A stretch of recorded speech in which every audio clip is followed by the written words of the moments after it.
ቀልብሽ ወዲህ ወዲያ ያለ አይንሽ እዚህም እዚያም ካለ ሰው እንዲህ እንደነች የተባባለ አትወደውም ተባለ።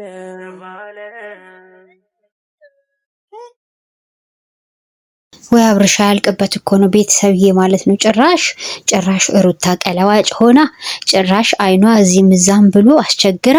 ኧረ ተው አብርሽ ተው፣ የምዬን ወደ አብዬ የብዬን ወደ ምዬ አትገለባብጠው። ቦታውን እኮ አሳትከው። እንዴት ነው ነገሩ?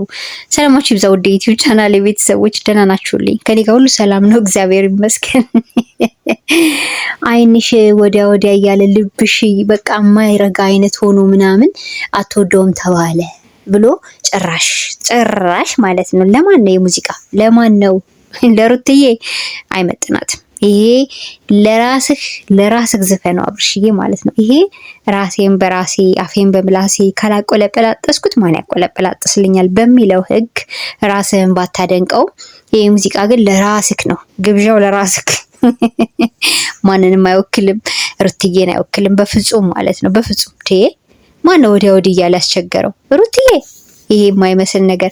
በነገራችን ላይ ቤተሰብ አንዳንድ ጊዜ ማለት ነው ሁሉ ጊዜ ውሸት ሲደጋገም እውነት ይሆናል ወይም እውነት ይመስላል የሚባል ተረት አለና አብርሃም ደጋግሞ አሁን ላይ ሩታ በጣም እሱን እንደገፋች እያደረገ ያስመሰለ ወይም ደግሞ እንደተበደለ እየሆነ ነው አይደል ያለው። ስለዚህ ይሄ ነገር ደግሞ ሁሉ ጊዜ እኛ እያየ ነው በሄድን ቁጥር ውሸቱን እውነት ወደሚሉ ጎን ይጠጋል ማለት ነው። ገባችሁ አይደለ? ስለዚህ ይሄ ሙዚቃ አብርሃም ለሩትዬ የማይመጥናት ነው። አልተገናኝቶ ብለነዋል ደግሞ ማለት ነው። ወንድ ልጅ በራሱ ሴፍቲ በራሱ ነገር ሲተማመን ነው ደስ የሚለው ማለት። ይሄ ሁሉ ፊልተር ምንድነው የተጠቀምከው አብርሽ?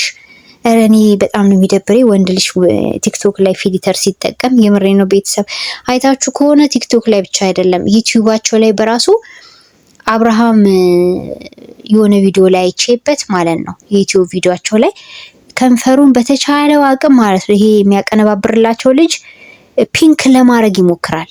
ሎቱ ስባት ኧረ ይደብራል። እግዚአብሔርን የተፈጥሯቸውን ነገር ይዛችሁልን ብትመጡ ካሜራው ጥርት ያለ ቢሆን በቂ ነው። በቃ ግዴታ በሜካፕ ወይም ደግሞ በዚህ በመቀያየሪያው ምናምን ፊታችሁን አርት እያበዛችሁበት እናንተን የማያስመስል ፒክቸር ነው አንዳንዴ የምታመጡልን። በዚህ አጋጣሚ አስተካክሉ ከሰማችሁ ማለት ነው። ዩቲዩብም ላይ እንደዚህ አይነት ፌክ እንትን ትጠቀማላችሁ። በጣም በቃ ማብዛት ምንድነው የሚባለው አርቴ ነገሮች ማብዛት እንደዛ ጥሩ አይደለም። አብርሃም ወንድ ልጅ ነክ ተጋጋጠም ቢመስል እንኳን ወንድ ልጅ ኖርማል ነው እና ካሜራው ጥራት ካለው ግዴታ ሜካፕ መጠቀም ወይም ደግሞ አርቲፊሻል ፌስ ምናምን ወይም ደግሞ እንደዚህ ያለ አይደለ እነሱን ማስመሰል ከፍተኛ የሆነ ቅላት ምናምን መጠቀም እንዴት ትወዱታላችሁ ቤተሰብዬ? ደስ አይልም። በራሴ በኩል ይደብራል። ይሄን አስተካክላ አብርሽ ያንተ አትመስልም። ወንድምየው ወይም ደግሞ ያጎት ልጅ ምናምን ነው የምትመስለው አሁን እዚህ ላይ ማለት ነው። ለማንኛውም ሙዚቃው ለሩትዬ አይመጥናትም ብለናል። ቤተሰብ እንዴት አያችሁት?